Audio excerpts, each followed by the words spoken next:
So, hi everyone, welcome back to another episode of Lorebeards, another wonderful Sunday, and we have a really awesome guest this week. I'm super excited. We've got Lindsay Law with us, which is super great. I'm really excited for this. I genuinely was so scared of potentially oversleeping. I had, I think, an alarm set for every 5 minutes from like 7 a.m. to 9 a.m. this morning just to be safe. But for anyone that may not be familiar with you and your work, Lindsay, would you go ahead and kind of introduce us, tell us who you are, what you've done, all that kind of stuff? Yeah, absolutely. So the first thing to say is that I've been role-playing in the Wifrup world since the first edition of Wifrup, and in various iterations of the war game and side games like Blood Bowl. I've had quite a few Blood Bowl teams. So I've been kind of immersed in this world since I was altogether too young. I first started officially writing for Warhammer in the 4th edition, so about 5 years ago now, where I did wrote, and we'll maybe talk about the careers later. I wrote the career section part of it, was overall responsible for the whole thing, the second pass on it. And I did the pre-edit for the core book, and then editing and proofreading. And on Wifrup 4th edition, my job was the massive errata list that was compiled after the alpha edition from all of the community. It was amazing. A big shout out to those people on Discord who bombarded me with literally thousands of lines of issues that we had to fix in that book because it had gone to print so quickly. And now, or gone to PDF so quickly. But before that, because Andy Law and I are married, that's a big, important thing you need to know about me. So when he started working on Wifrup 2nd edition, I've always been in the background. So we were playing a campaign through that whole time. So I was talking about the work he was doing. For instance, I would often be doing research in the background. So for Shades of Empire, there's an article in there about the Navy, and I did all the real world research into the naval period that we were looking at and translated that for him and summarized a whole load of books and articles to give to him to be the research material. And then did awesome. Did the same for lots of things for him, and he would often pass things by me, not official proofreading. I wasn't paid to do it, but it was really like, what do you think of this? Does this fit in? The Threnody for Hope from Tome of Salvation is one that always, like, when he told me that one first, I was just, well, I'm in love with Andy anyway, but I fall in love with him like every week again in role playing. Let's be clear about this. Yeah, there was, over time, I think the biggest difference that my experience than other people is I've also been, this sounds really arrogant, but Andy told me to say it, like, not a muse, but because we play together, there are so many of my characters that I've originated or we've worked on the background together that sit there, and I was looking through them because I was like, oh, there's probably one or two, but I went and did a little bit of research for the stream, and in the core 4th ed book, there's like Theodora Halzenauer, who's in the careers, a quote from her. Yeah. Sylvester Jutzenbach was a brother of one of my characters, an Ostermarker noble. She became a Bright Wizard. Brigitte van der Hugenband, who people may know as the Abbess General of the Dark Maiden Monastery, was originally my character long before that avenue of her career panned out. And of course, Erwin Grunfeld is another one from Tome of Salvation. And the biggest one, who I played for the longest, was Sigrid Kohler, who is in Tome of Salvation as the troublesome young Nordlander noble girl who's got herself pregnant by Heinrich Todbringer. And what I love most about all of those characters is every single one of those was randomly rolled. I didn't roll, and I didn't decide to play a Nordlander noble. It was like pure the best way random. It could happen. Man, you've been ghostwriting for Andy all these years? Not ghostwriting. No, absolutely not. He was the writer. I was just the creative.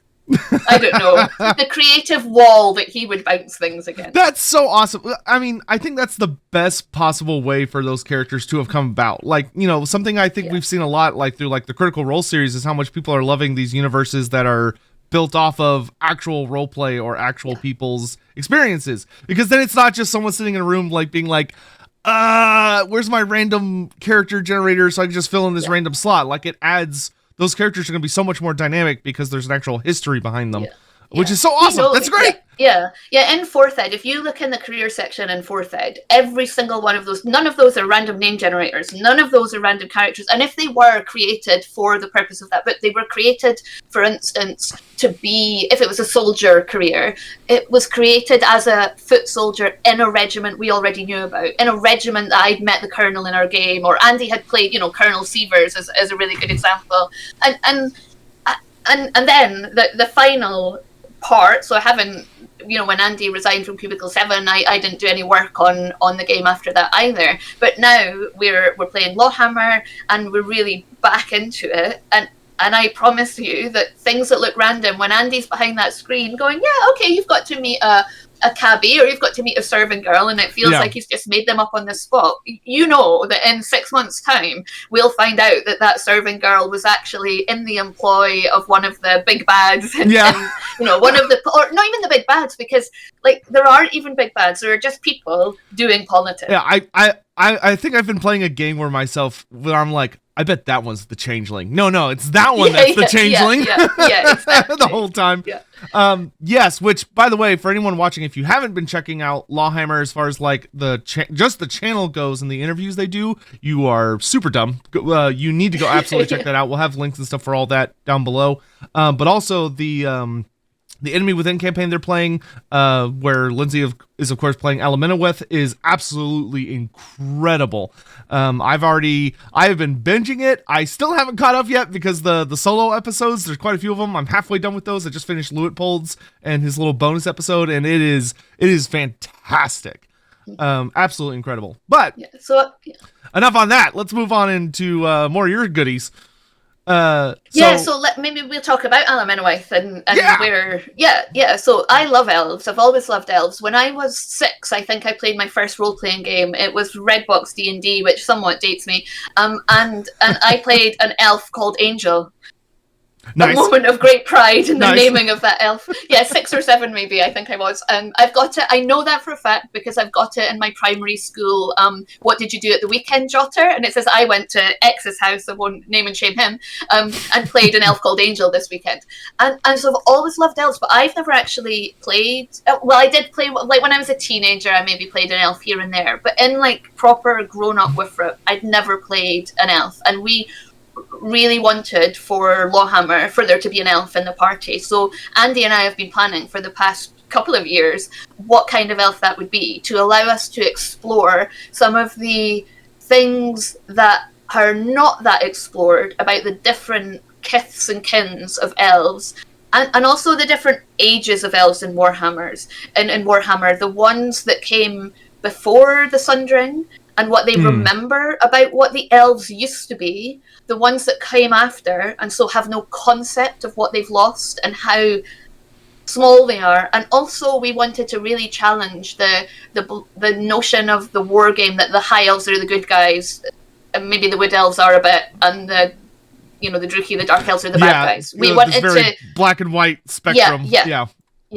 And we wanted to think about, and so when we picked the Aeonir, it was really because in our interpretation, and I will caveat a lot of this, a lot of what I say is our interpretation of that world, typical right? Warhammer, there's my hammer, your hammer, so this is how we play it, and we and in our iteration, the Aeonir are the closest to what the elves were before they split apart.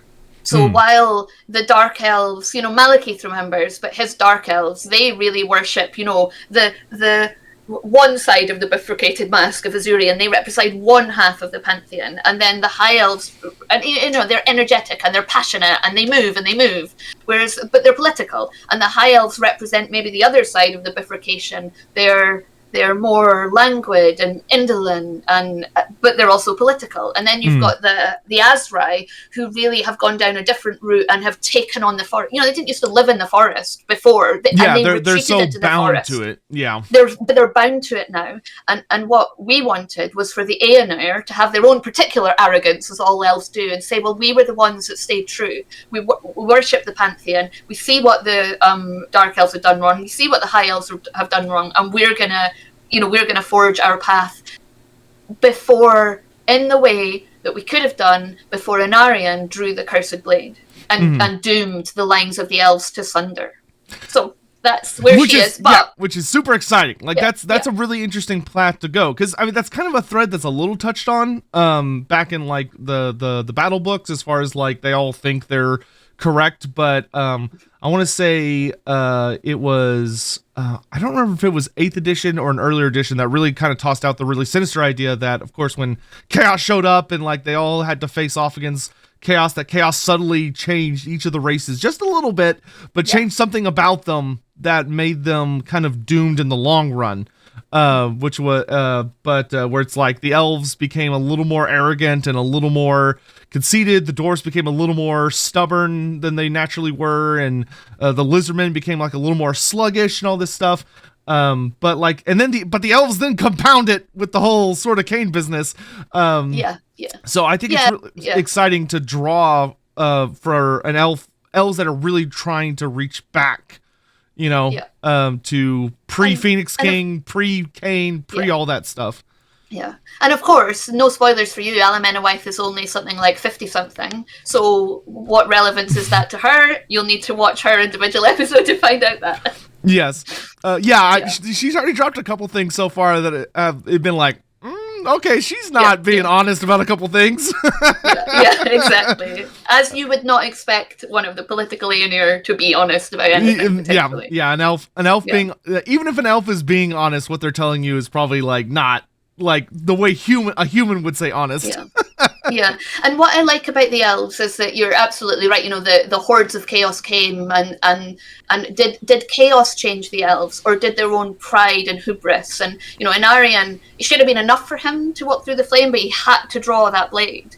And with elves, it's all about choice. Their souls are so bright and so attractive to demons, but if they fall, it's because they choose to fall. Yeah. And so did chaos change them, or did chaos trick them into changing themselves? Whereas with humans, chaos does change them. They're almost powerless in the face of chaos. They can mutate, they can, they will be changed by chaos. But with the elves, chaos had to play a cleverer, longer political game to get them to choose it themselves. Yeah, I think it's excellent you bring that up, because like something we've been discussing a lot kind of in our communities with the Total War news and stuff is that T'Challa has been coming up a lot with Slaanesh stuff, and she's such a perfect example of chaos didn't have any hold over her at all. Like Samael, the Demon Prince, had to push her through a really nasty ploy of getting her family to turn against her and everything to convince her to fall. Like there was nothing he could do in like a typical human, if it had been a human story, it would have been about, them driving the human crazy or just flat out mutating them against their will. But no, with T'Challa, it's a story about her being pushed to the point that she is so betrayed, so angry, so like desiring for power of her own, she embraces Slaanesh. And even then it takes forever for her to become like really mutated. But it's such an interesting dynamic when elves do fall, because they have such a unique relationship with it. Like even the Chaos Dwarfs kind of were forced into it. They just, weren't willing to die, even though regular dwarves are like, you should have. Yeah, you should have died. You should have died. But I kind of want to walk back a little bit to kind of your passion for elves, as far as what would you say really like draws you to the elves, especially when we're looking at it through a Warhammer lens? What is it about the Warhammer elves that really kind of reaches out to you and grabs you, as far as makes them like a compelling race, or something that's like really worth looking into and celebrating? Part of the reason for me goes back to another game that we played. And so we played Vampire the Masquerade for like through Dark Ages all the way through to present day. So I'd played a character who was, by the end of it, like 800 or 900 years old. And through the course of like a decade span of role-playing. And that is really rewarding and really interesting. I studied psychology, so that's part of the appeal. The appeal for me for elves is that all too often in fantasy, elves are just like pointy-eared, long-lived humans. But I really wanted to explore, not just through Vampire, we explored, well, what happens to you when you actually can live forever? What happens to your relationships? What happens to what those relationships mean, and the way you'll interact with each other, and the way you'll log favors, and the things that as humans, we've got a built-in shelf life. We know it's finite, and so it informs our drives and our passions and the way we burn like fire and go for the things we want.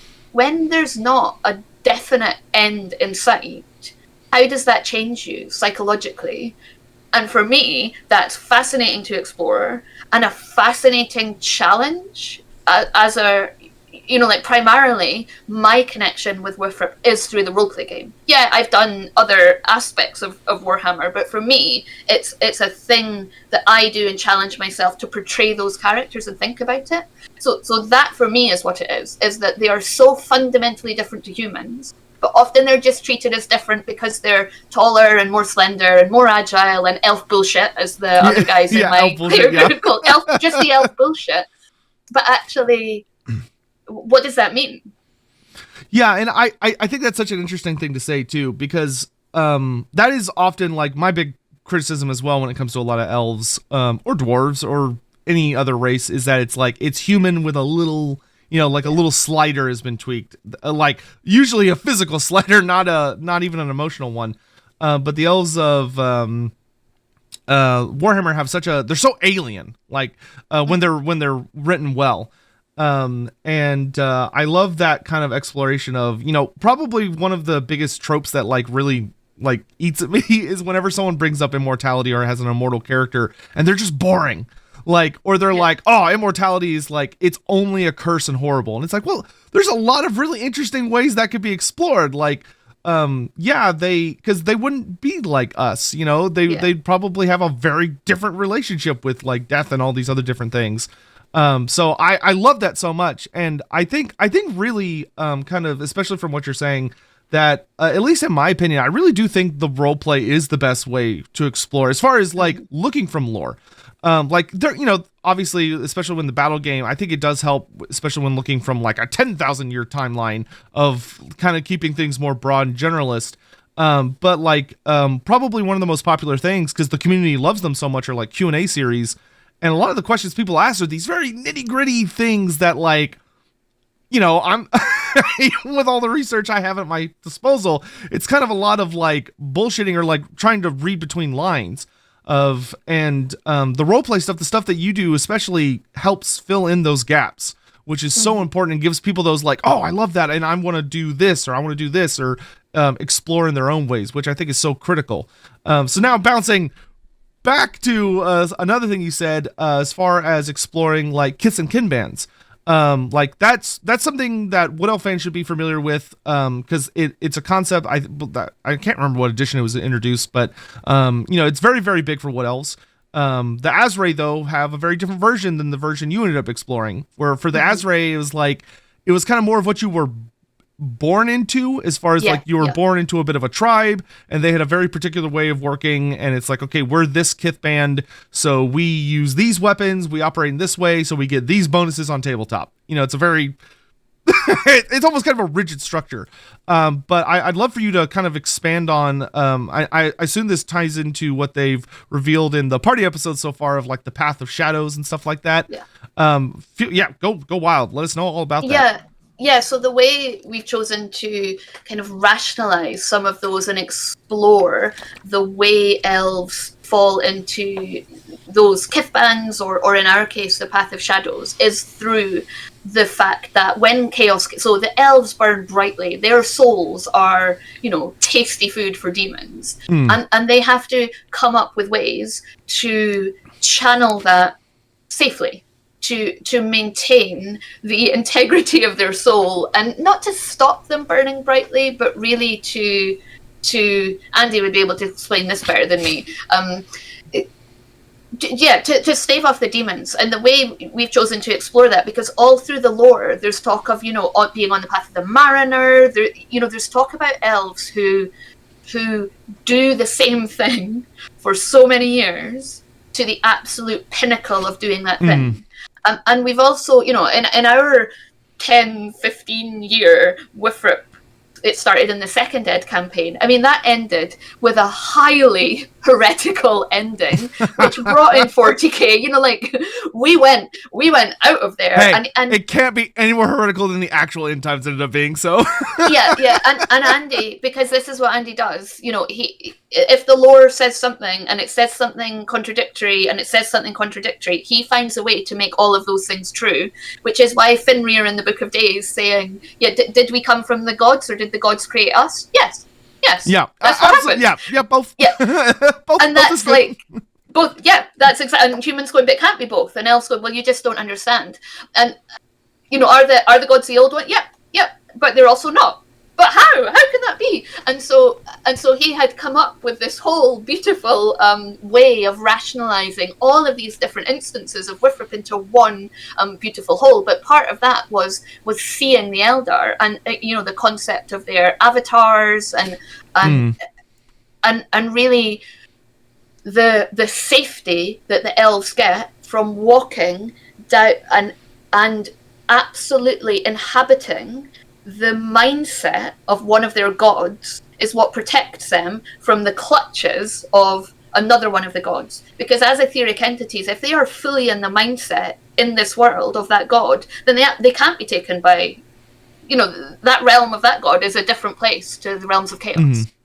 And so that's really what we've chosen to explore, that elves, words are powerful, they're magical creatures, they can, you know, they can change themselves through their actions, and so therefore they have to be so certain and so sure and so clear of what their actions are, and that's where the paths come in.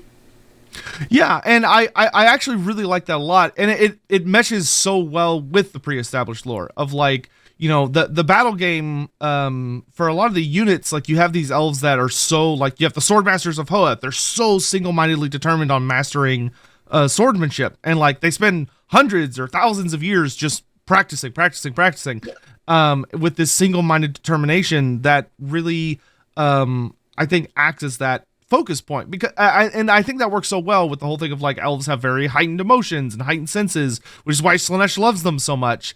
In that they do have to be so careful, because if they aren't, that's how we got the pleasure cults in Ulthuan. They weren't careful, they didn't have a focus, and so they started getting bored, they started getting distracted, and that led to bad things, and just Morathi taking advantage of that constantly. But I love that so much, and you see it in all the elves. Like, you have the Hargoneth executioners are constantly trying to get, like, perfect decapitating strikes, which is a very dark single-minded task, but you know, it works. Or the if that's your job, that's your job. Yeah, or the Sisters of Slaughter being those gladiatrix. Oh man, gladiatorial. Female gladiators. I know there's an X in there at the end for some reason, but yes. And you know, really cool design, and they're, like, really emulating Eldrazi, the Lord of Blades, and they're going all in on that, which is great. And then with the Wood Elves, you have, you know, they dedicate themselves traditionally to the forest, or you've got, like, you've got the Way Watchers, like, they scream path stuff, where they're these, like, very stealthy guys with bows who are just constantly melding with the forest, and they are able to walk paths even other Wood Elves can't walk, because they're so single-minded and focused on that. I think that's such a perfect expression of those ideas, but brought to a micro level. And then when you reach the ultimate end of that, as you get more and more like that in the, you know, like that god. I mean, ultimately, you know, you could become, I guess, and you could do what Azurian did, walk through the flame, and literally become an avatar of that god, or you would reach a point where you couldn't not be that anymore. You were so that is now what you are. And that's why you see these elves that are just, they do it for thousands of years, or they do it for hundreds of years. And then that leads to the conclusion, well, if that's the case, in their society, evolutionarily speaking, they would have a deity whose sole function was to break chains and break bonds and bring you back from the path that you were lost on. Oh, wow, that'd be a really cool thing. Yeah, and in our iteration, I don't know if I'm allowed to say this. Yeah, it's fine. Yeah, that's authority. That's her function. She's the great divider. That is a really cool way to use that. The snake that separates the, that separates in the aether. And when she's gone, and when she's missing, and when potentially she's not doing her job, that's when you get problems for elves, because she guides people on, she takes people off. And if you lost that, and that's where the high elves and the dark elves have kind of lost it. The High Elves have got lost on a set of, one side of the bifurcated mask and one side of the Pantheon. The Dark Elves have got lost on another.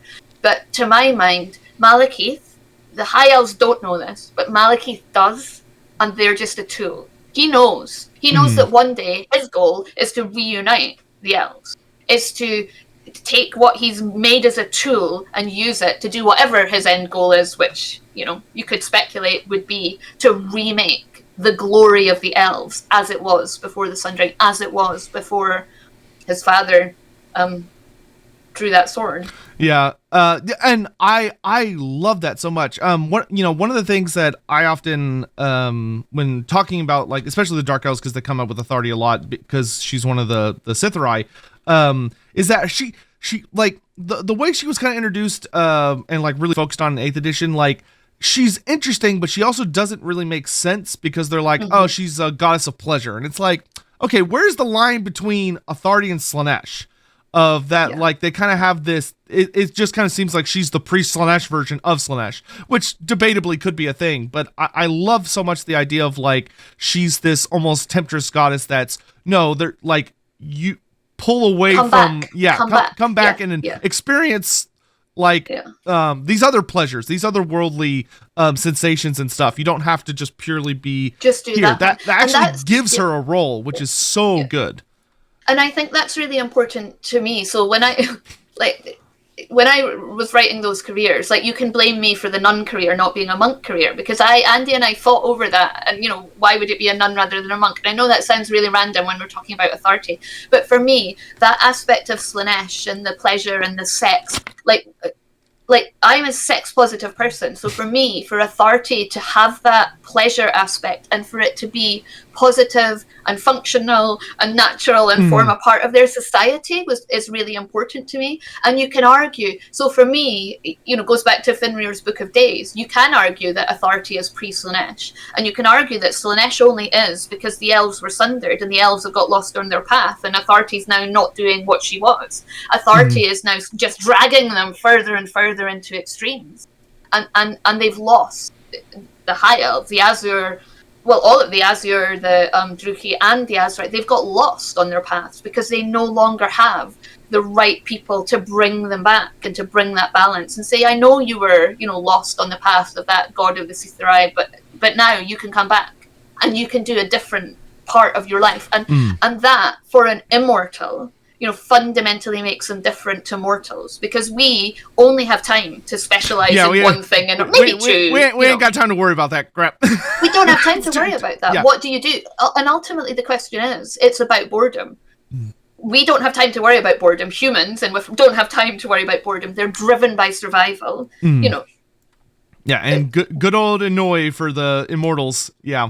Which that's so, and that functions so well. Like, one of the things I love about Wolfrup is when it writes about Raya and really explores this concept of, like, Raya has a lot of that sex positivity, and, like, her priestesses are known for being very, like, not wearing very little clothing or very revealing clothing, and really embracing ideas of sexuality and stuff, because they understand that it's a natural part of life. Like, it's just a normal thing. Like, it's nothing to be ashamed or fear. But you have the Sigmarites over there, like, clutching their little hammers, being like, no, it's wicked, girls, the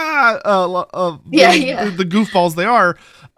But by doing that, they're kind of feeding into Slaanesh, because if those domains aren't properly protected, then things will come into that vacuum. If people don't know what they're doing, there's nothing to protect them against the more sinister aspects of it, which I think has some really interesting real world parallelisms too.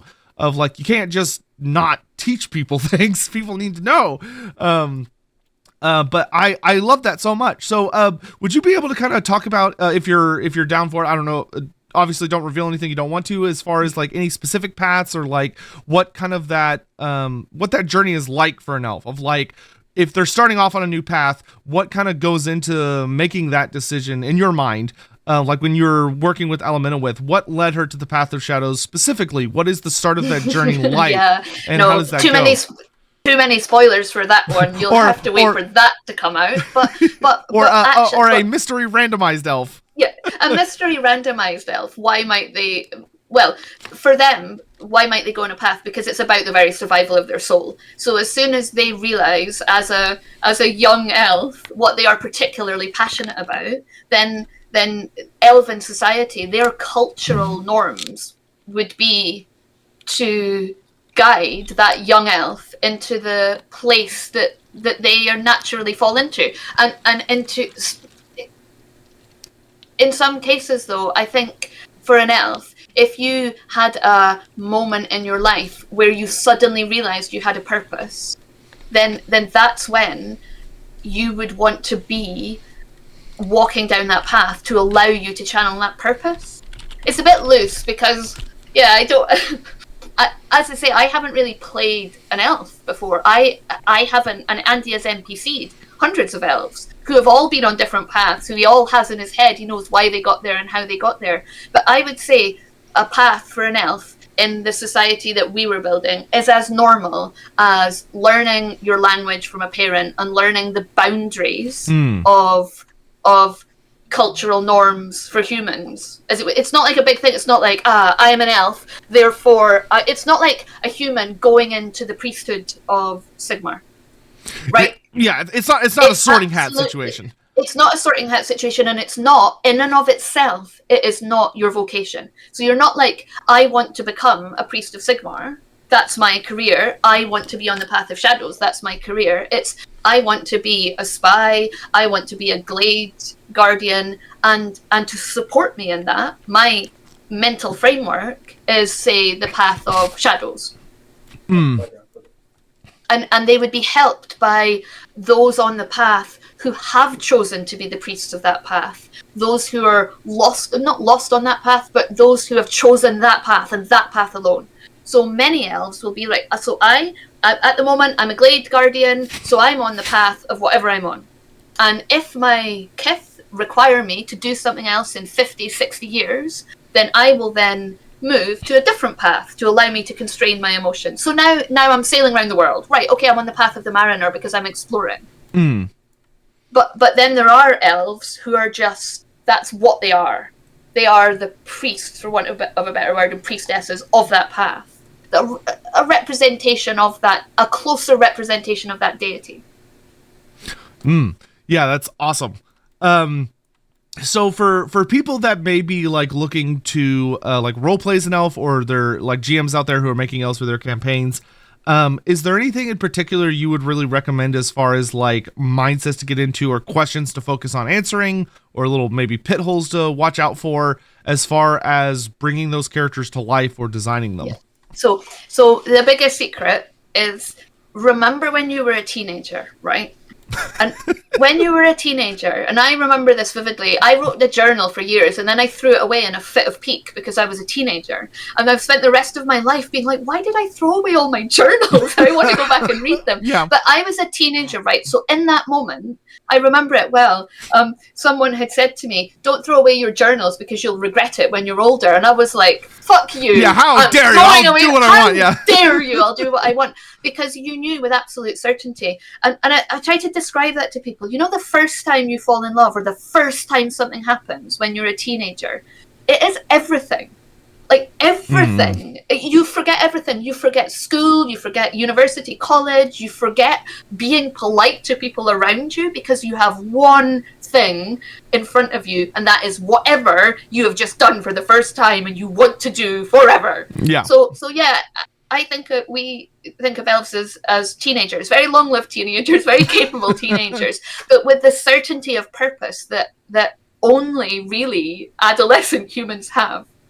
Yeah, that's such a good way to put it. Of like, whether, that just brings up so many like nightmare memories all of a sudden. It's like, I think that's such a brilliant way to demonstrate that to people. Of like, that's the level of passion that they should really have for things, and also kind of a level of obsession too. Like in like from a human perspective, is like, oh, that's kind of that's a little worrisome. Yeah, exactly. Yeah. Because when you're that age, like, and it is partially because it's all the first time, and so when parents and friends say, like, you know, you're like, my heart's broken and I will never live again, they're like, it's fine, you know, that'll happen again to you. It doesn't feel like it will. It doesn't feel like they could possibly understand. Every song you listen to speaks directly to the events that are happening to you, right? And that's what I try to bring with Amenawith. It's why she's always so, and this is a symbol of whatever, because everything that happens in the world to her is directly speaking to the fundamental issue of her life. Yeah. Main character She's syndrome. The main character. Yeah, main character syndrome all the way to the max. Yeah. All the way to the max. Yeah. That is absolutely fantastic. And that fits so well. Like it I think that does such a good way to help, because like I've worked with like some role players or GMs who are like really, really great. But when they come to a Warhammer Elf, I've genuinely got messages where they're like, I'm stumped. Like, because like one of my only criticisms about like not my only criticism, one of my major only major I should say criticisms with the current edition of Wolfrup is that it tends to be a little lacking as far as like guiding players on elves. And that like it's weirdly like it tends to be such from a human perspective, the way the books are written, that granted, like the halfling portions I think are really well done and do a really good job exploring the halflings. Same with dwarfs, and like dwarfs also have received a lot of attention. And are pretty consistent against other forms of media. Like a Lord of the Rings dwarf is not that different from a Warhammer dwarf. A Warhammer dwarf is just like angrier and holds on to grudges more. But other than that, they're pretty similar. But like the elves are like totally like Warhammer elves are so unique. Like a lot of people are like, oh, they're just token elves. It's like, no, they're really not. Like they're really not. Token elves are more like angels, like very specifically, or like very, very enhanced humans. Whereas the Warhammer elves are they're so alien. Which is why I get in such a tizzy when, like, I love Total War Warhammer. I hate the elf designs, like physically, because they're like, oh, they're humans with pointy ears. And it's like, Vermintide for me is like peak elf design. I love Carillion, as far as like her design and the way she's voice acted and everything. They did such a good job with her, of like carrying that arrogance and that assurity. That when you really break it down, it's such an interesting character. Like whenever Carillion has these little lines, where she's like talking to herself, it's so much more interesting than when the other characters do. Because when she has doubt, it's scary. Like you're like, oh, there's something like really wrong if she's doubting what's going on. But I love that. I love that so much. The other thing I've tried to do, and is I've tried. Well, although elves are so long-lived, you would think that a lot of their actions, they would just be like, well, it's fine, I can get it wrong, I can do it differently. But I've actually taken the flip side of that and said they're aware of the impact of actions and choice. They have to be, because of the unique soul issues that they face compared to other species. And so as a result, everything they do is purposeful. So I've really tried to think about, from even the point of view of where Amenawith sits and what she does, that those things are purposeful. They're purposefully intended. Not necessarily always. It doesn't mean she's always consistent. It just means they're purposefully intended to have an impact on other people or other things around her. She does things for a reason. Yeah. So as far as kind of going back to the Einir a little bit, if there's, would you feel comfortable kind of delving in a little to as far as like how they people could really role play an Einir specifically versus like the other kind of elves, as far as like how would they excuse me, I had like a little thing in my throat there. How would they feel about like especially the other elves, as far as like when they're going out into the world and they're encountering the Asur or the Sea Elves of Marienburg, or like a dark elf out there, or even the actual Azrai, these weirdly magically bound to the forest elves. Like, kind of do you have any opinions on like what their thoughts might be as far as like the other race or the other races within their species? So I think for them, they are. So in our iteration again, Maraseeth has been there for a long time. The Queen of the Wood. And so she has purposefully not gone back when she was called back, much like the Azrai didn't go back as well, but she chose a different route. So she didn't choose to sacrifice a part of their elvishness to be bonded to the forest. They've chosen a different route, and they've chosen a political route. So how would I say they would appear to the other races of elves? As much like the other races of elves if they could. So they didn't notice that they were different. Like, they're politicians and they're spies. And they will present themselves as they need to present themselves to get the outcome and the end that they want. So there, and if you look, you can see the hints of how the different elves are, because if you maybe this is Andy's character generation, not what's in the core book. I would need to go back and check, but certainly you can get hints of what they would be like from the talents and the starting characteristics of elves compared to humans, and how that would manifest. I would agree with that. Yeah. That's okay. Yeah, I wanted to go back to the dwarves though, because you mentioned that a little while ago, and the dwarves to me are quite interesting. So I did a masterclass for Inside the Rookery a while ago for our patrons on different ways to interpret the dwarves of Warhammer, taking, like, from my background, from like an evolutionary perspective, like what is the evil, and that's where I always start with when I'm thinking about fantasy species and how they differ from humans, and how you can really characterize them as different from humans. So, like, what's the evolutionary advantage, and what's the reason that they're like that? So for the dwarves of Warhammer, they don't have very many women.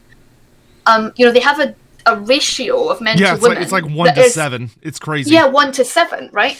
And so rather than just say, right, so they're just like short humans who come from a part of the world where they don't have very many women, I prefer to say, right, so evolutionarily speaking, there's a reason for that. And what could that be? And then I would look to different models of like reproduction and societies that we already have in this world. Like, for example, naked mole rats, right? So naked mole rats are a really good analogy for dwarves. They live underground.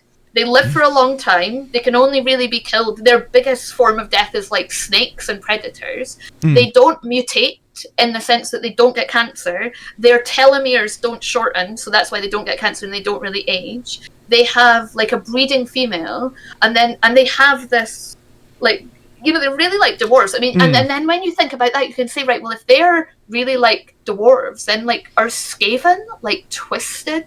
Everyone thinks it's the greenskins and the dwarves, but actually, is there something in that Skaven also having that underground, the breeding females, is there something in that? Don't know. Yeah, but that's the spooky thing is that is a question posited by the setting itself. The whole God, exactly. I can't remember his name off the top of my head. There's the traitor ancestor god who they're like, the dwarves think he made the Skaven.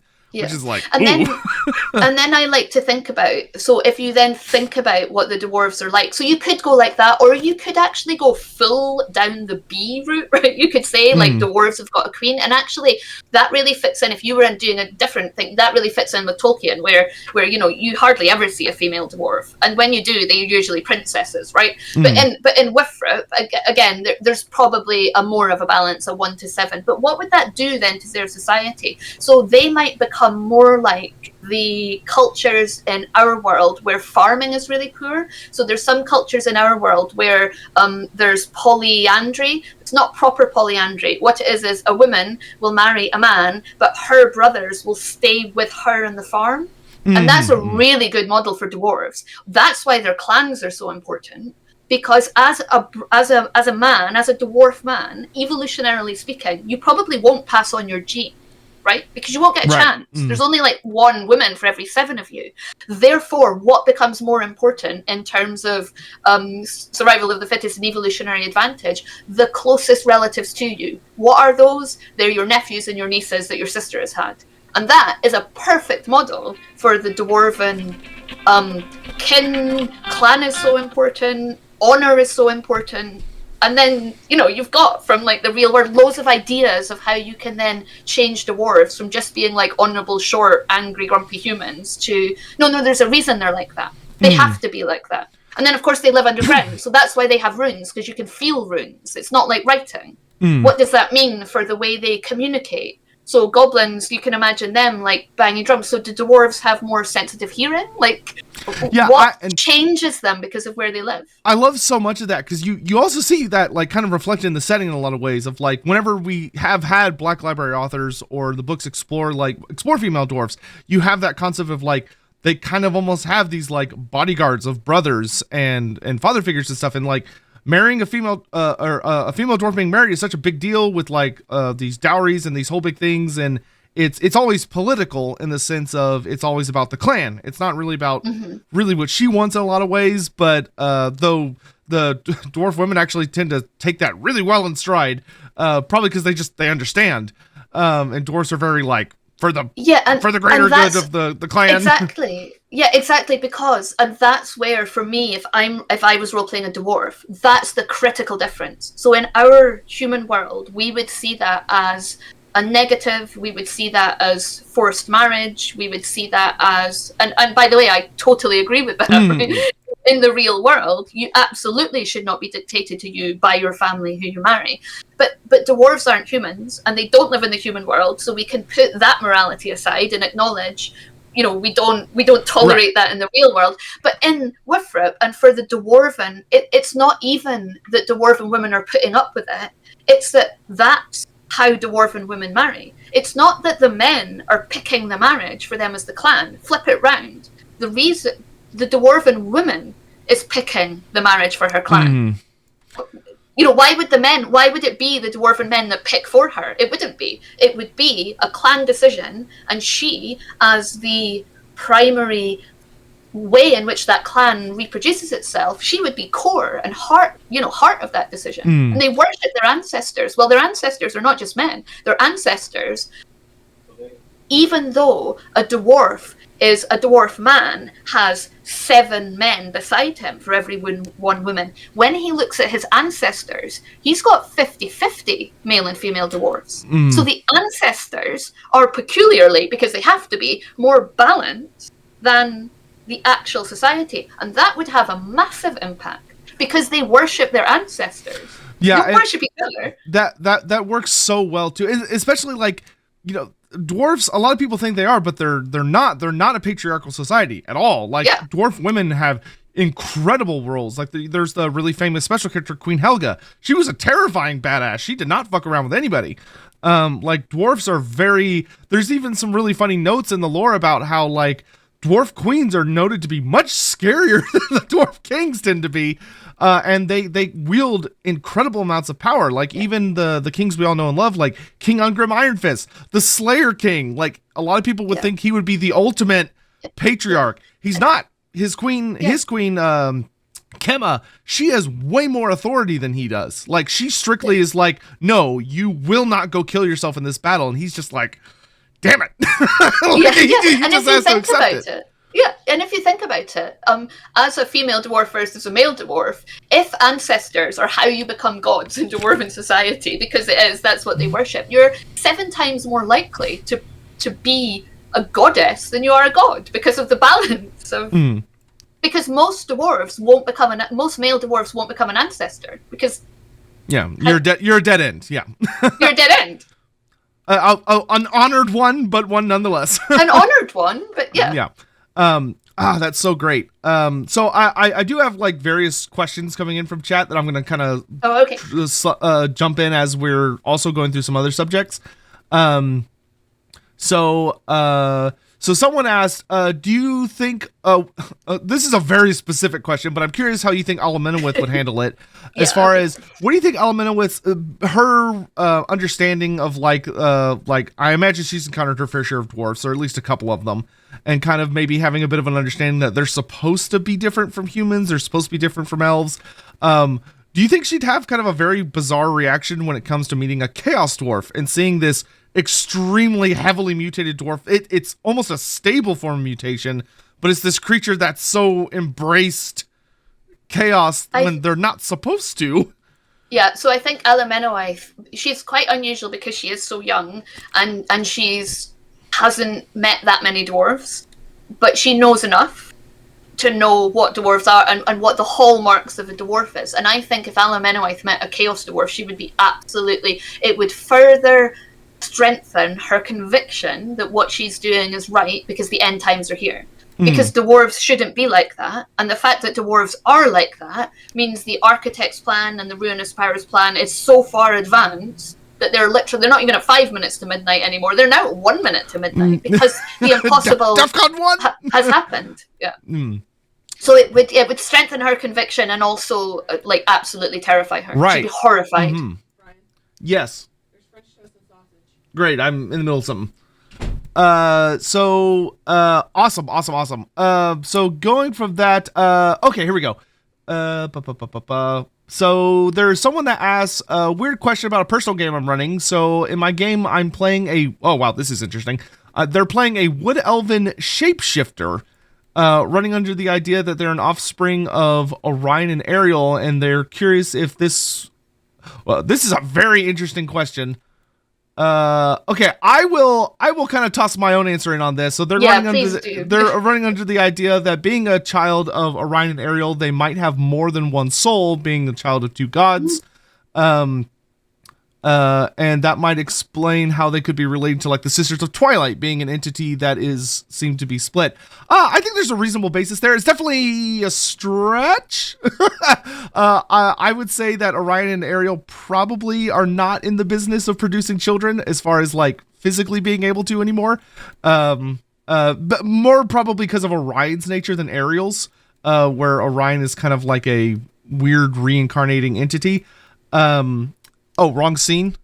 Thank you. Hold on.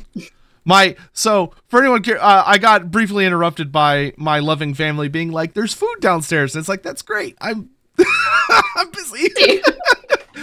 French toast sounds awesome. I'll heat it up later.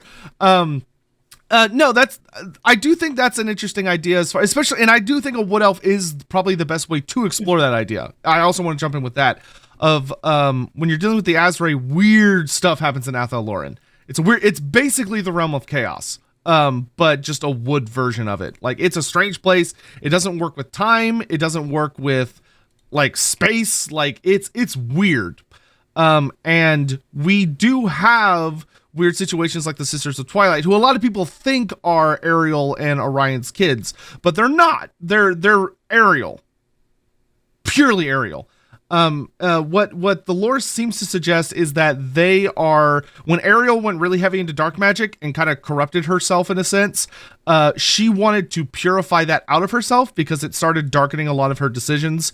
But she kind of seemed to have gone a little over far, and she took the two most extreme forms of her emotions, the really like bright light side, a lot of her mercy and pity, and she also took this urge for battle, this desire for bloodshed, this like the more pitiless side, and she separated those from herself. And this seems to have split into these two children who are connected to her, Nystra and Arahan, but they are reflections of Ariel. She is their mother, but Orion is not their father. When Orion, the first time Orion ever meets them is when they show up at the Kingsglade and they're like, "We represent Ariel." And Orion, like, everyone looks at Orion and he looks at them and is kind of like, "Yeah, all right." Like, I could sense their mother in them. And he was not thrilled because he knew that meant Ariel was staying away. She was remaining in exile. But he didn't know them. And they showed up fully grown. Like, they just appeared one day. There is also, of course, the myth that a child wandered into Athel Loren and the forest itself changed that child and split them into two people that had either side of that soul. I think there's truth to that myth, but it is from the perspective of they split off of Ariel. And it was Ariel's way of balancing herself out in the way that a god would. Or a demigod, as opposed to like a regular mortal. But I don't know if you have a personal theory kind of running in your head about that. I think how I would potentially think about it and rationalize it, and it's an option, is that you would make that child, your character, like a representation of the state of the Azrae. So you would have their soul being split because they got an elven soul and they also got the spirit of the wood. So that, that as Orion and Orion and Ariel kind of reflect that seasonal, they come, they live, he die. I think I would do it like that, and so I would say that's what they've got. You've maybe got the elven soul from Ariel, and the spirit of the wood from Orion, and okay. but you still have like a split soul. But fundamentally, it reflects in that character because it's the child of them both. So if you think of a child as the thing that they have wrought together, that's what I would do. What they have wrought together is a changing and a weirdness to an elf soul. Yeah, I also really like that because that fits in really well to like a shapeshifter as far as like exactly, they have that seasonal weirdness. Also, like, and for who was that? Kesslaughter, that actually works great because like wood elves are really well known for putting changelings, which it's a really fucked up thing if you think about it too much, but they like steal Bretonian babies and replace them with changelings. Like that is something they absolutely do to like influence the dukes and stuff. So you could actually do that. But yeah, hopefully that helps and provide some stuff. So getting kind of back into a topic, one of the things I've been very, very lucky and privileged to have had the opportunity to chat with Lindsay before. And one of the things that I love so much, and like it really helps explore in my mind potential for Warhammer Fantasy is really, I think the lure of the battle game that is a very tricky trap to fall into, that everyone, if you care about lore, needs to avoid, is that the battle game, for the sake of the battle game, states absolutes. It says things like, these guys are evil, these guys are good, like these guys are order, these guys are destruction, these gods are evil, these gods are not, when it's really not like that at all. It's a spectrum of gray. And one of the things that I talked about a little bit with Lindsay in the past, and I'd love for you to kind of expand on, is the concept of like taking a race that if you put 10 Warhammer players in a room and ask them, is this race evil? They'd all 10 of them would say yes. And that's the Beastmen of Chaos. Of that, maybe the Beastmen aren't quite as, like through circumstance, yes, they're all like come off as evil, and maybe they all kind of hate civilization in a way because it's had such a dramatic impact on them and a lot of their world and stuff, and that they had a pre-established order. Humanity came in and was like, nah, we're gonna chop all these trees down, burn off, all the grass, make fields, and we're gonna change everything, and chase y'all out. But I recall you mentioning a Beastmen of Tall concept. Yeah. And I'd love to hear more about that.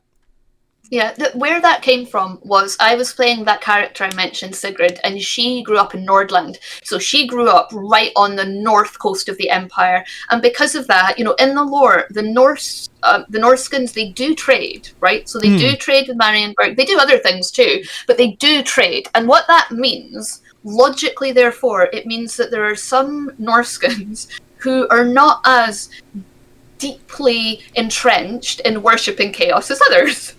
Right? So it means there's a spectrum of chaos worship as you go north, and it makes sense, right? So there are tribes of Norskins who literally were chased out of the Empire by Sigmar, over the sea. They lived in the Empire before. They were just like tribes. They didn't worship chaos then. In fact, they were chased out because they just didn't submit to Sigmar. And then they went north, and as you go north, the reality of chaos becomes realer in Wifrit.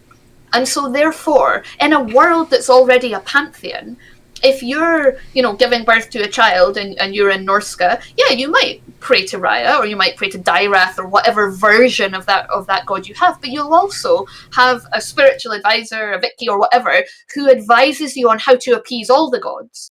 So for them, it's not like in the Empire where the chaos gods are outlawed and therefore it is illegal to do it. And once something becomes illegal and taboo, it has a connotation of evil, and therefore it then becomes like, if you live up north, your children might be born mutated. Does that mean they're born evil? Well, I fundamentally reject that. How can a baby be born evil just because it's mutated? So the reality of day-to-day life for Norskins is that they are closer to the Weeping Eye, and they have to try to placate all the gods around them and survive. right? That's the reality of humanity. Is to and survive. it's hard living up there. Hard living. It's hard living up there, right? So that's where it started. And some Norscan tribes choose to do that by following Khorne and by, imposing their will on others, by raiding, by taking slaves. Some of them choose to do it through politics. Some of them choose to do it through trading and may worship a selection of gods, including some of the Chaos gods, but also including some of the gods that you would know in the Empire.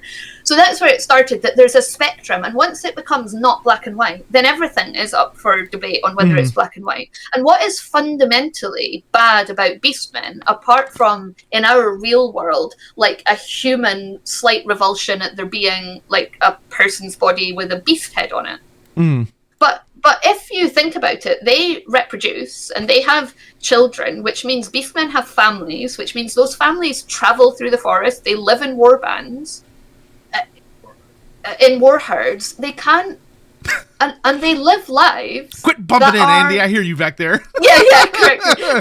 And they live lives that are just lives. Like, how is that so different from being a human? So however, they have been hunted and herded and corrupted sometimes. They've been persecuted. They've been set against humans. They've been pushed into the farthest reaches of the forest, and they have been used by forces of Northmen, by and Chaos treats them terribly. Like the lore is it's very explicit that the Dark Gods they don't care. They already have the Beastman souls. They're like, whatever. Whatever. Yeah, exactly. But if you live in, I don't know, the woods of Talabheim, of Talabek land even, and you're just a tribe of beastmen that have lived there for centuries, for thousands of years, what is it about you that's innately, how would you even know about chaos? Like, so if you took a beastman baby and raised it, would it be brutal? Well, it probably is, because they're predators. They eat meat, they've got sharp teeth, but humans are brutal.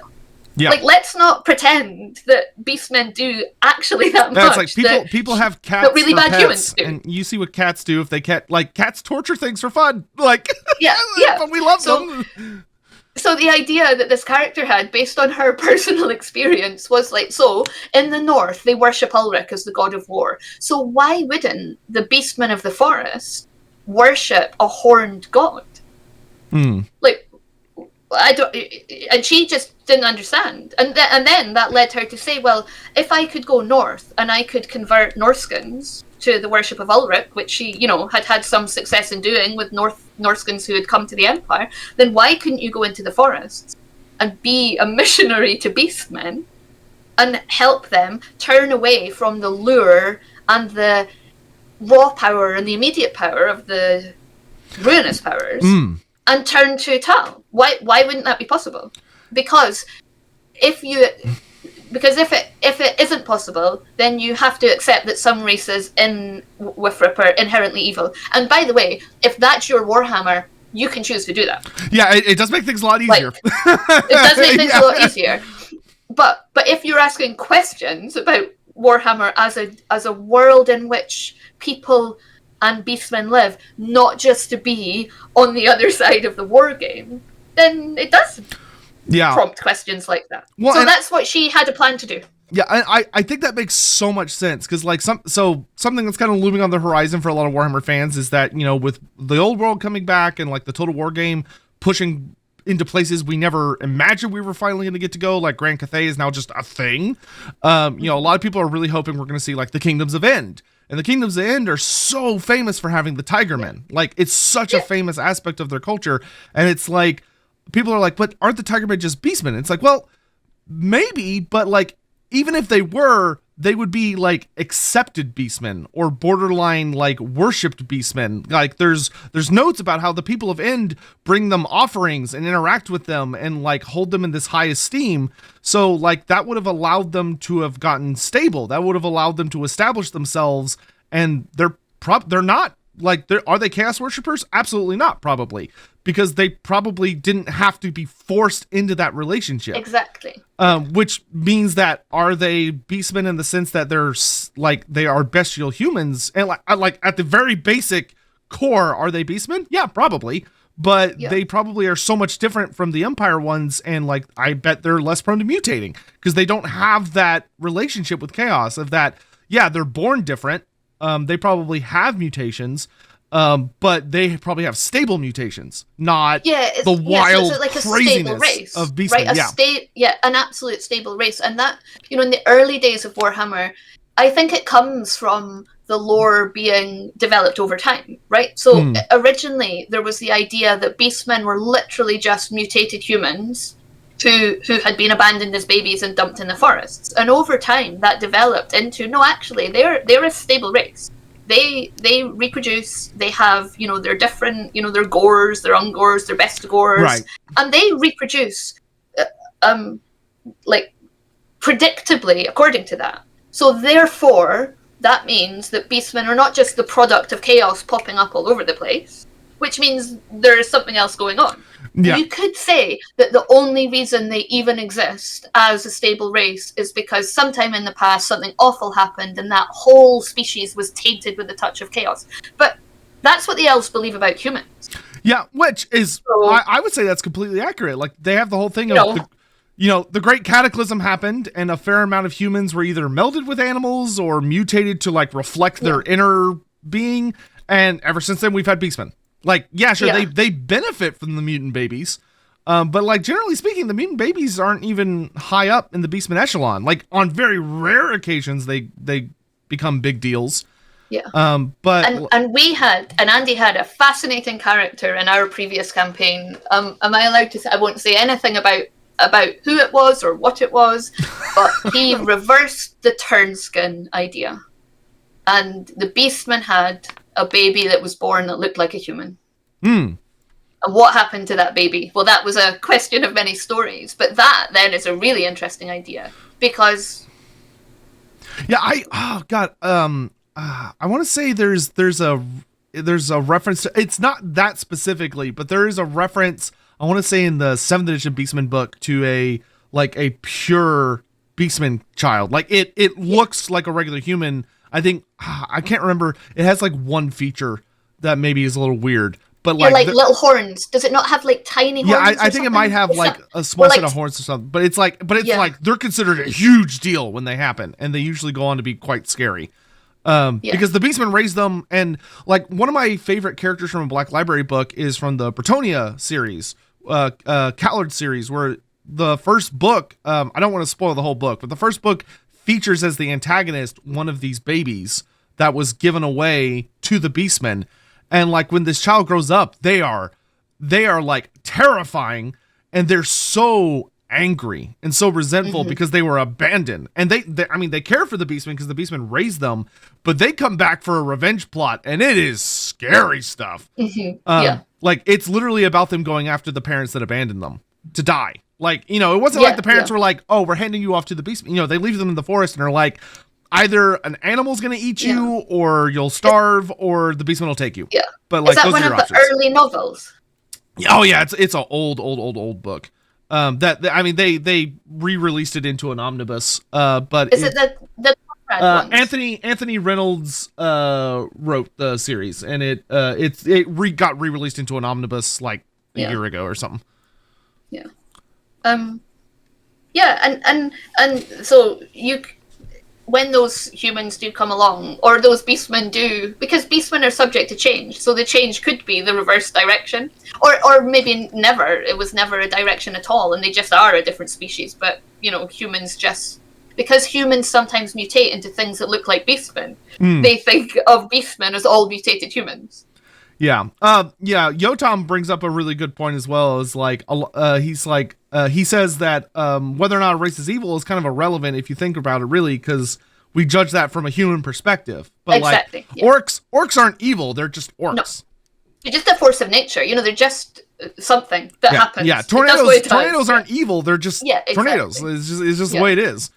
Yeah. Which is her thesis was exactly that evil, it depends on your perspective, and therefore why wouldn't we be able to convert them and she was an Ulrican, so it was like, well, the force of our will could go into the forest and take them back from what they worship and make them like our allies and turn them against the forces of chaos. And the best route to that would be that would make for such a great PC, playing like someone that was born a mutant and is like hiding it, or like was even given away to the beastmen, but they're trying to like reintegrate for whatever reason, that could make for an awesome PC, though it would be difficult. You'd have to have a good GM. Yeah. But I love that so much. And I really do think that's kind of like some of the best stuff to explore. Like, one of my favorite things to talk about when people bring up beastmen are the does. Of that, like, there are these female beastmen that are known for being docile. Like, they're not violent. They're very, they tend to be skittish for understandable reasons, but like they're not supposed to be violent a lot of the time. They tend to just avoid people. And it's like, if that's the case, then like, and that's what triggered the character Sigrid's first thoughts in this. So obviously it was informed by her background, but she was traveling through the forests of the Empire with people, and she came upon like a war band, and that war band happened to be near their does, and the knights that she was with slaughtered those does and those babies. And they were peaceful and defenseless, and they wept and held on to their baby beastmen. And she was devastated and distraught. And it fundamentally changed her perspective. And said, well, who's really evil? Why don't they have the right to live in the forest and live their life in the forest? What are they doing to you? You just murdered, like... Yeah, I always think... Intelligent, and they were in, they're just animals. No, but they're not, are they? They were intelligent. They cried as the babies died. They're sapient. Yeah, full on, yeah. I think that tends to be when Warhammer, like, it's dark, but I think that tends to be when Warhammer flexes its muscles the best, is when you have those situations of like I'll never forget reading the very first Gotrek book, which is more of a collection of short stories, and they have that encounter with the child of Ulrich. And Gotrek, being a dwarf, dwarfs tend to have much more of a very strict understanding, which I think has reflected a lot in Sigmarites and humans. The dwarf, Gotrek's like, oh, it's a chaos creature, it's a werewolf essentially, like we have to kill it. And Felix is like, but she helped us, and like she also looks like a human, and Gotrek ends up killing her. And it's this really dark, sad thing of like, Gotrek's like, she's a problem, like she's got to go. And even the Cult of Ulrich is so divided on that. Like, the Cult of Ulrich, when you bring up a child of Ulrich, oh man, that's a spicy topic for them. They get really uncomfortable with that. Because, for them, it's like, some of them are like, oh, well, this person is clearly blessed by our God. And some of the others are like, no, this person is not a person. They're turning into a wolf creature, so clearly it's chaos.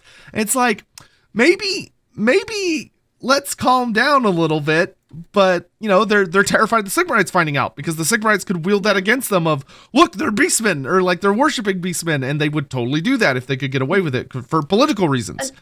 And that strikes right to the heart of the campaign that we're playing, because, the mutant edict has just happened and said mutants are legal. And that's like every NPC we meet at the moment obviously has an opinion on that. And the opinions range from, oh my God, that's awful, how could the Emperor have done that? To quite profound questions of, well, does that mean if I now have a baby who has X that I can keep the baby?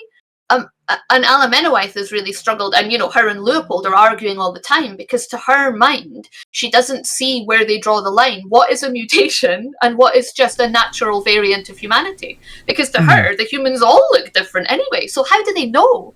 And then Leopold comes out with, well, it's clear it's a corruption of the soul, and she's like, but how can that be true?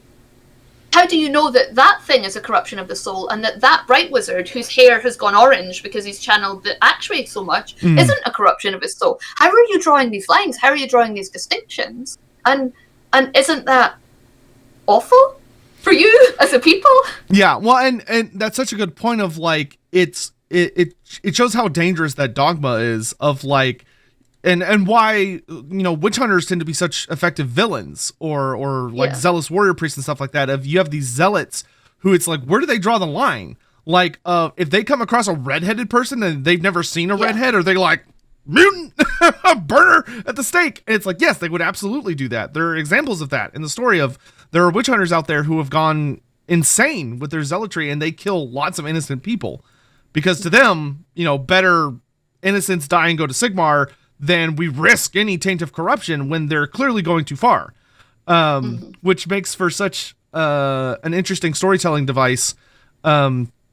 It just helps, like, Warhammer, like, a lot of people, like, I think 40k tends to fall into this annoying thing of like, oh, grim and gritty is all that matters. But it's like, no, in Warhammer, it's not about just the grim and gritty. It is grim and gritty, but that's not the point. It's not grimdark. It's not that there's no hope. There is Yeah. hope. There are people that go, no, this is dumb. We should do something different. And they have power. They're able to actually make changes. Although I'm really curious how Andy's going to interpret him, but like, I really like the Grand Theogenist Volkmar when he becomes Grand Theogenist, because he has such a different perspective on things. Or you have like Luther Huss. Luther Huss is a very unique character because he goes around killing other Sigmarites who he's like, no, you guys suck. Like, you guys are either you're chaos worshippers or you're like, he's like this goofy Martin Luther. Like, yeah, he pins his thoughts on the door, but he also goes around braining overzealous witch hunters and stuff with his hammer. And it's such an awesome way to explore things. Of that, like in a 40k campaign, I don't think you realistically, by following the lore, can have characters who are trying to make a difference. Like, it's just not really a possible thing. Whereas in fantasy, that is what you're supposed to do. Like, that is you are trying to fight the end times. You are trying to thwart the end times. Now, are you going to be able to stop it forever? Probably not. But you could delay it. That's always been the goal. The goal has always been just to push the clock back another minute. Yeah. I think in the Sigmarite example, it's really easy to consider, like we were talking about with the elves and considering them as one homogenous thing. It's really easy to think of like the cult of Sigmar as, well, they're the ones who want X because, they worship Sigmar, they think of Sigmar as this, but actually the Empire's pretty big. The cult of Sigmar, you see it in the lore. There's this order, there's that order. And very few of them are actually blessed by Sigmar. So very few of them can actually claim to have any, and even the ones that are blessed, you don't know what Sigmar wants. You don't know what he intends. You don't know why today your prayer when you roll your dice works, and tomorrow it doesn't seem to manifest as anything but, helping your faith continue. Most of the Sigmarites are in politics. That's what most of them are in. So when the Grand Theogenist reacts to something, like, humans tend to think, well, yeah, he's reacting because that's what Sigmar wants. No, he's reacting like that because he's the Grand Theogenist. He probably comes from a noble family, unless, he's really come up through the ranks. But really, when you look at the lore, a lot of the wizards, high-ranking wizards, a lot of the high-ranking nepotism to are noble. Big nepo nepotism babies. to the core, right? Nepo Big nepo babies. And therefore, if you look at, Andy's iteration of Thyrus Gorman, of Hans Feuerbach, who was in Elric's. I don't know if you got to Elric's yet. Yes, awesome. They have imperial families. They're not disconnected from them. They don't go to the colleges and be like, right, see you, Dad. I know I was heir, but now I'm a wizard and I'll never speak to you again. They still have a dad who is the Duke of, I don't know, Feuerbach or where.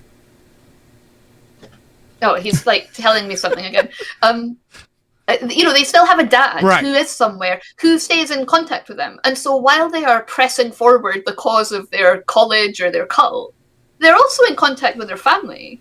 They're also pressing their own imperial politics. It's still the person that raised you, or, or you just have those, real world things. Like, in our world, like, yeah, you go on and make your own life, but you still have your family, and you may even have a tumultuous relationship with your family, but still would side with them or not side with them. Like, it's complicated.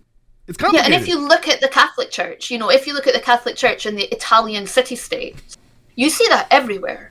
You see the second sons, the third sons, the families, they go into the Catholic Church, not because they're particularly devout Catholics, but because in that time period, that was another legitimate way of getting power and getting wealth and securing it for your family. Yeah, which is, something Yotam brought up, which I really, really like, which he was commenting on our discussion with the Beastman. He says he really finds this conversation about Beastmen to be really fascinating in that he kind of sees that this almost looks like humanity's hubris over nature striking back and devastating us when we kind of mess with it. It's that pure form of civilization versus the chaos of nature in Warhammer Fantasy Battle, which gets brought up in so many mythologies in our world, like real world mythologies, of us trying to impose order on a non-ordered world. And then getting mad when it doesn't do what we want it to. And the interesting thing is that the Wood Elves are exactly the same, right? So the Azrai represent that force. So, you've got the civilization of Bretonnia, and then you've got, the wild forest, the same with the Aenor, but in the Lorelor. right? But humans are more able to see them as protectors of a forest and protectors of their own domain because they look beautiful and noble. Right. Full stop, right? Whereas if it's a forest goblin on a giant spider, we're like, ah! We're like, oh my god, how dare they? They're beasts. And so I've always felt that element of Wifrup has been less understood because people just pin that on the Wood Elves. They're like, well, yeah, the hubris of man over nature, that's represented by the Wood Elves butting up against the humans of Bretonnia and the Empire. And I think your commenter is more correct, that actually it's all of those sentient species that occupy the Wifrup world across all the wilds that do represent that. Yeah, I mean, for someone that wants to start their campaign a little earlier in the timeline, there's like a perfect example of like when Karl Franz takes over, one of the first things he has to deal with is a bunch of pissed off forest goblins because the Empire is encroaching on the in the Reichwald on the Black Pit, which is this sacred site to the forest goblins. It's where it is where the world's biggest Arachnaroks live and all this stuff. And the spider god is such a big deal.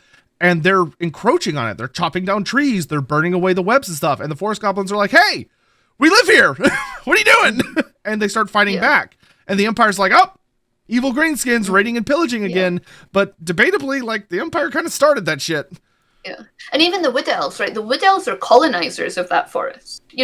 Before the Wood Elves were the Wood Elves, they were part of the Elven Empire that stretched across the world. And they lived in beautiful cities. They lived in civilizations, and after they were called back and they had to make that choice to go and take that wood and retreat to that wood. And I think that's what, like, maybe that's an aspect of Elven history that I find really fascinating and like to explore.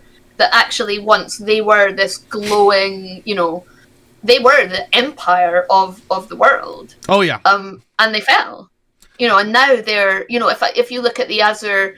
I would take inspiration from Michael Moorcock's, the real Melnibonians, the real, they're indolent, they're arrogant, they think they're so much better. Everyone thinks that the Dark Elves have slaves, but actually, if, they talk about humans living in Ulthuan. Lothern definitely has, like, a borderline caste system going on. Yeah, 100%. And there's a lot kind of hidden under the surface of the High Elves being like, outsiders are only welcome in Lothern and will be like, it is illegal for them to go anywhere else. It's like, if you really break down that sentence and think about what the High Elves are saying, it's a little sketchy. Yeah. Like, even the dwarfs allow humans to visit the entirety of their realms, or like, we'll invite them in and stuff. The elves, nope. Like, Lothern is as far as you're allowed to go. They don't want your dirty humanness. Your dirty humanness all over their stuff. Yeah. Which says a lot about them. They're world police, and they're non-ironic about it. They genuinely are like, we're gonna save the world. We already did it once, even though it was technically like a lot of different factors. But they're like, no, that's, we'll take it from here. Y'all just stay out of our way. Even though the High Elves aren't really those elves anymore. They like to think they are. They emulate them, but they're not. They're different. Which is such a good way to look at that. Yeah, and because we talked about that right at the start, that going back to those elves that saved the world, they were drawing on the power of their whole pantheon. They were drawing upon the power of every elven deity, and now they're not.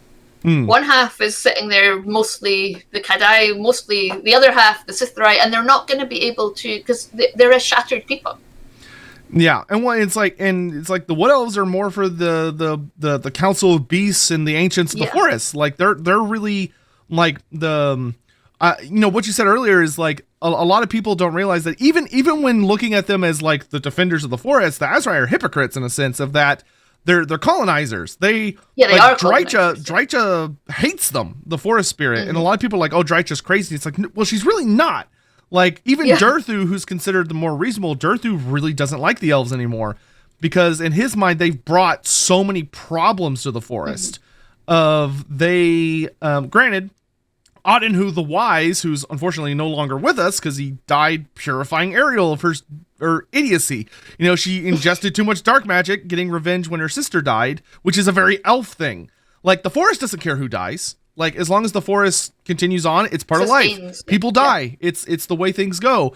Ariel took it very personally and invaded Nagaroth and all this stuff and brought all that corruption back with her. She invited Morgar into the forest. She brought Morgar back to Athel Loren, which, like, what are you doing? Why are you bringing Morgar in here? And, like, Adenhu died for that. Like, Adenhu kind of died for no reason of purging Ariel of that. And, like, that whole concept of the Wood Elves have invited so much destruction into the forest when Adenhu initially brought them to balance the forest. Because he's like, oh, they'll prevent us from overgrowing. They'll prevent us from... Because Adenhu was scared of how the forest was being changed by chaos and that they were coming too warlike, too aggressive. And that if it overexpanded, it would kill itself, functionally. And so he brought the elves to balance it out. And it hasn't... Like, it worked, but didn't work at the same time. Yeah. Which is such an interesting way to explore it, of, like, the elves really do have a unique arrogance of thinking we're the best at this, or we're the protectors, and... you can argue that they were brought to tend and serve and garden the forest, to be gardeners. But the thing about gardeners and tenders is that they're servants, and I would say their unique arrogance doesn't allow them to be servants unless they're on the path of the servant, which may be a path that you could be on. I'm sure. Yeah, and it's like they have such a, like, it's like even like the relationship with Bretonnia, where you have like the Azrae manipulating the Bretonians. Yeah. And like, they should be more invested in taking care of the Bretonians because then they have a good shield, but instead they're assholes about it. Like, they treat them badly and stuff, and it blows up in their face. Like, the Lady of the Lake gets mad at them constantly. And then they have this angry god they have to deal with, who debatably is one of, who, you know, may or may not be one of their gods. And it's like, you know, you're goofing up when one of your own gods who's moonlighting as someone else is like, guys, what are you doing? I love that. Stop it. Yeah, moonlighting for someone else. But I love so much that there's so many cool facets to explore Warhammer through, of like, it really does allow for explorations of all these different things. And like, one of the just the stupid segue, but like, one of the things I've been enjoying so much about Age of Sigmar is that it kind of has removed even more tethers of like, you can really explore anything in Age of Sigmar. They've completely removed the ropes. Even the roleplay game, they're like, hey, you want to have an undead in your order party? Cool. Here's some reasons that could potentially happen. Or like, you want to have an orc in your party? Cool. Like, you know, we'll give you some bullshit so you can make it work. Like, in Wolf Rep, you theoretically could do that, but the world doesn't. The world would be it'll fight back. Yeah. It'll fight back. Yeah, big time. Absolutely. You know, it's like we're playing a Illustria campaign on stream here on Thursdays, which I'm having a ton of fun with. But like, even playing a skink, playing a lizardman in Wolf Rep is hard. Like, if you're doing it right, or if you're really wanting it to be lore accurate, either you have to be playing Illustria campaign, or you got to do some serious legwork, because the world doesn't really fit around that mold. I'd say even for playing an elf is really hard for Wolfrup. Like, if you're in a lot of these human environments, like, you're kind of looking at the elf stuff and it's like, man, this it can be tough. It can be really hard for people. Understandably, which is really why I hope they release more books from other races' perspectives, so we can have campaigns and with like different party comps in different parts of the world. That would be brilliant, wouldn't it? Yeah, like to actually have an elf party, and because part of the challenge of playing an elf is that you do have baseline better stats. And so you've got sometimes you've got people in the party who are like, my specialism is X, and you're like, yeah, but baseline, I'm already for starter characters, not for more specialized ones, I would say, because people do specialize down lines. But when you first start, you know, your biggest drawback is you don't have very many fate points, so your elf is probably going to die. Yeah. But it can be a little bit like, oh, more elf bullshit. Yeah. But if you would like set a campaign and have a party of elves, that could be really, really interesting to explore that. And actually, but you could still play humans with that. What might be really, we were talking yesterday, is it Sunday? Yeah, yesterday on Inside the Rookery about different ways to balance power disparities and having like the Scooby Gang approach to role playing. You could have people who played humans and played their ancestors. So you could have an elf who played over a long period of a campaign, but you could also have humans, but they were humans who were like coming in, and that would be really fun, actually. Yeah. That would be a really interesting way to get to play like a bunch of different characters while also kind of playing the same character. Yeah, and kind of playing the same story. So you as a player got the continuity of what could be quite an epic story. Like imagine if you set it in the world that was, and you set it just before the time of Magnus, and maybe you're playing an elf who, I know that only like the 3 elves came over, but they brought other elves with them, right, to train the wizards. So you could play someone who'd come along with them as an elf to train those wizards, and then you could have a human that you played who right then wasn't in the colleges because they'd all been summoned and they were being taught magic, and then you could play like a sequence of magisters, wizards, that would be so up to cool. current day, but you could have someone who continued playing that elf who could see how the colleges developed and how the people developed. It would be quite fun. It would, dude, especially if you have someone good playing an elf. I cannot imagine how annoying it would be to be a human hanging out with an elf who knew like your many times ancestor and is like, yeah, your dad was better at that, or something like that. And you're just like, shut up, dude. Like, or like, or patronizing, the patronizing. Yeah, oh yeah, they'd be like, so. Oh, you have come on so far since your ancestors first dabbled in the winds of magic. Like shut up. Like even if they're trying to be nice, it would be the most like, just dude, stop talking. I don't.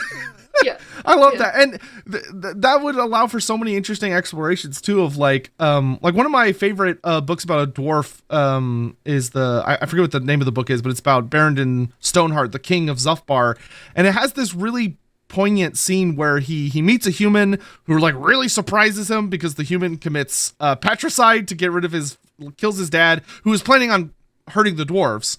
And he was like, nope, I killed my dad. So y'all, here's your gold. We don't have to fight all the stuff. And the dwarves are like, rah, rah, like they have they have a short circuit because he did patricide for a good reason, which to them is just not possible. But he did. And there's this sad scene where like it skips ahead and Barrington's talking to who he thinks is the same guy. And like they're having a conversation. He's like, oh yeah, like how are things? Like, how's life going? How's your family stuff? And the guy's like, oh, you're talking about my grandfather? He died like 30 years ago. Like I'm his grandson. I'm so-and-so. And Barrington's like, oh yeah, that's right. And like Barrington has this weird moment where he's really sad because he's like, he really liked that guy and he knew him his entire life. But from a dwarf perspective, it's kind of an eye blink. From an elf perspective, like, holy crap, like, like I think it's Carillion calls them mayflies in Vermintide, which is so accurate. They live for a day, like from an elf perspective. And from an elf perspective, when emotions are so important and your passions rise so high and your soul flares so brightly, it's really dangerous to make connections with humans because you're constantly losing them and experiencing pain. It's almost like elves. Another reason that elves hold themselves apart with that it's that arrogance is a shield because it's painful. And in a way, like we joke about it, and it's not like this because of course humans are sentient. But my character, Alimenowith, doesn't have heals; she's got animal care. And I was always saying jokingly to the guys, "So I don't have. Can I just use animal care on them?" And she's like, "Stop it."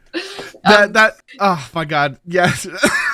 But with a serious point, that the reason I had first thought of that as a joke was because that Tumblr post about how humans are elves to dogs. Yes, I love that. Right? Even though and it pulls at heartstrings, I wish it didn't. But yes, I love that so much. Well, exactly, and it pulls at heartstrings because we all recognize that. We've got a cat, Shadow, and I love him so much. He's a part of my family, and that's what it would be like for elves to have humans around. You'd constantly have your heartstrings pulled, and when you're an elf and you're an eternal teenager, that would really hurt every time. Yeah, well, you don't get used to it. Like you don't get that. You don't get used to it. Yeah, you don't get the adjustment of like, oh, I'm older, so I can control these emotions. Yeah. No, they're always. Except it'd be even worse because it's not even like you get them for 20 years. It'd be like rats. Like I know some people who've had rats and they're like, I love having them. I can't do it anymore because they only live for 2 years. And it's like, ugh. Yeah, I couldn't. I've said that about some of people I know that have had rats and smaller animals. And I'm like, I just know that my heart couldn't take that. I would get so attached. And some elves wouldn't get attached, Yeah, yeah. But some elves would get attached. Yeah, the Tyrion versus Teclis dilemma. Yeah. Well, exactly. Yeah. Tyrion's like, humans, who cares? And Teclis is like, no. We like them. We like them. But yeah, if you got attached to them repeatedly, you'd be constantly putting yourself through pain that you know is going to come. Yeah, which I think for a lot of people, like that always comes up in the like immortal dilemma. Would you be immortal if you could? You have the people that say no, because like I wouldn't want to go through the hurt of my loved ones dying constantly. And it's like, yes. Well, you wouldn't necessarily do that if you were immortal. Or granted, like it's I've always found that an interesting argument, because it's like, well, humans in a way, like some humans get used to that, or some humans are just able to handle it better. Like, I don't know why, like I don't think it's a bad trait necessarily, but like when I've lost family members, like my grandparents and stuff like that, like it was sad, but it wasn't like soul crushing. It was kind of like, yeah, like it sucks, but like I'm able to accept it and kind of keep going. Like, I don't know if that's gonna get worse, when it's like my parents or my friends and stuff like that. It probably will. But it's like, for an elves, like they kind of have the absolute worst case scenario of that. They are the immortal who does feel it. So like, how do they handle that? Yeah. And if elves love, they love, and if they grieve, they grieve, and they can and they can get lost in that. Yeah, which is so perfect of like in the lore, we see a lot of elves, like most elves don't take marriage partners. And if they do, they take one, period. Yeah. Now they tend to have a lot of lovers, but it's not considered the same thing at all by a country mile. Yeah, exactly. Does the Everqueen love the Phoenix King? That's a political union. Clearly, sometimes they might not. But she'll have other lovers, he'll have other lovers, but they've got this cultural, traditional union to create that air. Tyrion gets a lot of flack because he doesn't sleep around. He's purely dedicated to Alariel, and all the elves are like, that's weird. That's what is weird. He doing? Yeah, like, what's wrong with you? Yeah. Why is he so dedicated? What is going on with him? Like, he's on the path of Alariel. Like, he is very one track. Really strange for them. And we've used that to inform. So once you accept that, and once you say, right, human, and again, like we've thought about that in a like evolutionary perspective. Why would that be? Why do elves have fewer like sexual dimorphic features than humans do? Why do elves care less about X, Y, and Z? And you can often answer those questions with elf bullshit or magic. But you can also come up with like interesting reasons. Well, maybe elves choose to when they get pregnant. Maybe they have, because elves have got more control over their body and the flows of magic. They can choose.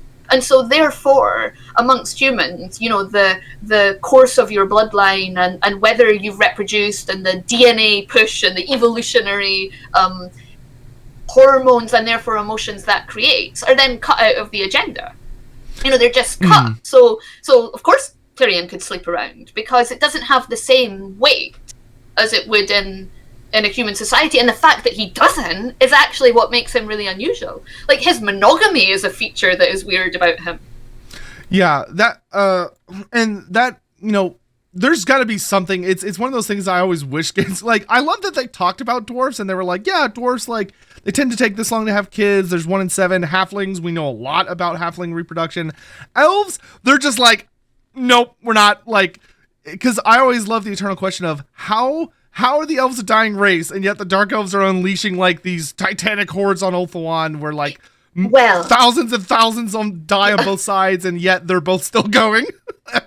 Well, I think, that is a really good question. And how massive is Athel Loren, and how many elves are there? So I would say, I always imagined that there were hardly any elves, but there can't be hardly any elves. Yeah, they field armies, so like, what's going on? There must be millions. And in the we talked right at the start about the high elves maybe having they've become a bit indolent and a bit less, I don't know, vibrant and energetic than the dark elves. The high elves don't want to. Versus, like, not like they're actively making the decision. It's like whatever's supposed to drive them just isn't there. Which, hey, they don't worship authority. Like, they don't have that could play into it a little bit. Like, dark elves are very passionate. They're like the most passionate of the passionate.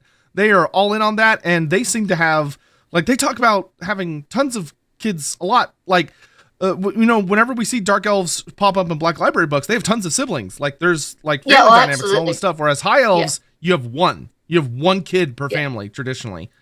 Yeah. And It feels like the Druchii are a younger race than the Azur. So the Azur stayed behind and were changed, and their society fundamentally changed. But they still believe they're that same old race. They still it's like British people who think that like Britain is still like rule Britannia and all that bullshit, right? Whereas actually, the high elves always give me that strong vibe of like, oh, we're Rome during when Rome was amazing, when in reality they're Rome many thousands of years later. Because if you look at it, there are elven ruins everywhere across the world. There are cities like Nuln that are built on massive old elven cities, and once the heart of their empire was Ulthuan. Right, which means that once their empire spanned the whole globe, there would have been millions and millions and millions of elves. Oh yeah, Tens of billions. And the high elves think they're still that, and it's like, you're just not. You are absolutely not in any way that anymore. Cities that are mostly empty, and like they're struggling. Like they're trying to maintain that global presence, like with all the different towers on the oceans and stuff. But like really, they're only a naval power now, because as a naval power, they don't need as many people, and they could be more mobile.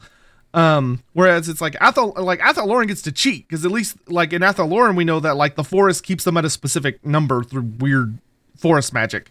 Or if like, oh, an elf died, well, guess what? You're pregnant now. Here's a new elf. Yeah. So like continuing the cycle. But they're in a contract, like they're literally bound in a magical contract. There's no way out. It's like it's almost kind of it depend. Like I would not be surprised if there was an Azray that almost feels despairing about it. I think I recall there being maybe back in the 6th edition Wood Elf book, there's a Wood Elf or Athel-Loren Wood Elf mother talking to her child, and she's explaining like the laws of the forest of like, this is what you learn, this is why we're isolationists, this is why we don't interact with the other races, and it's a very matter of fact, this is our bargain, like this is our role, and there is no escape from that.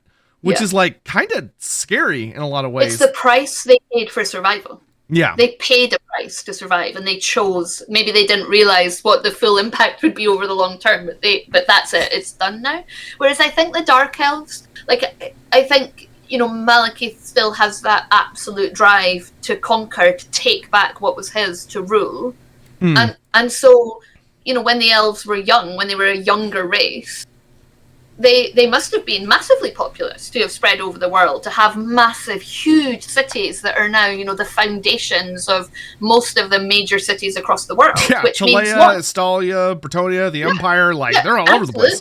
Which means once they were a very, populous and vibrant people who had many, many children, just like the Dark Elves do now. The difference with the Dark Elves now is probably their death rate is higher than it would have been at the height of elven glory. Malekith really embraces that survival of the fittest. By the way, we're going to have auditions every day. Yeah, exactly. Survive every day. Yeah. So, but they prove that the elves are not a non-fecund and fertile people. It's just something's happened to the high elves. Yeah, which I love that so much, because it does fill in that gap really well of that, like, and it also kind of adds like an extra almost spiritual level to the dying race thing of like there really is something more going on more deeply that like it's affecting them on such a fundamental level. Like, is it that chaos has warped them in some little way, or is it that maybe only worshiping the Kadai has had this impact on them? Which I would suspect is probably very heavily at play. Because, man, the Kadai come off very purist. Yeah, and because the flip side of the Dark Elves mostly worshipping the I can never pronounce it, the Sithari. Sithari is the reverse. They've got the vitality and they've got the energy and they've got the high elves don't have, but they're dying so quickly because they're constantly thrusting themselves into the darkness of war and all the destruction of the other side of the pantheon. Burning themselves out. Yeah. They've got creation, but they've got destruction, whereas they've got sort of just this ennui. Yeah, so they're burning themselves out, and really, they need to. And that's where the Aeon are like, well, there was another way. before the Sundering, there was another way, and Yeah. that was the way that yielded the glory of the elves, not the high elves, not the dark, the glory of the elves. So the Aenir would view themselves as elves. We're the elves. The Aenir are so tiny. Like they're not even like it's not even like Athel Loren. Like they're just it's like a city with some outskirts. Yeah, I think Andy's interpretation of that will be different. I suspect, given how big the Empire is, what is the actual volume of the lore? You know, like floor space of the Lorelorn. How many are there really? Yeah, I would love to see them kind of like more of a force on their own. But I mean, even then, like compared to the others who are practically like countries or continents. Yeah. Oh, absolutely. Yeah.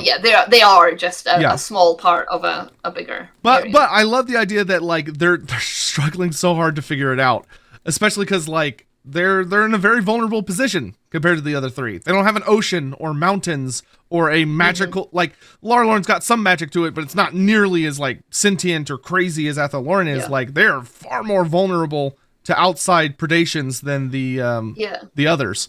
And what's their play? What's Queen Maris's play in the end game?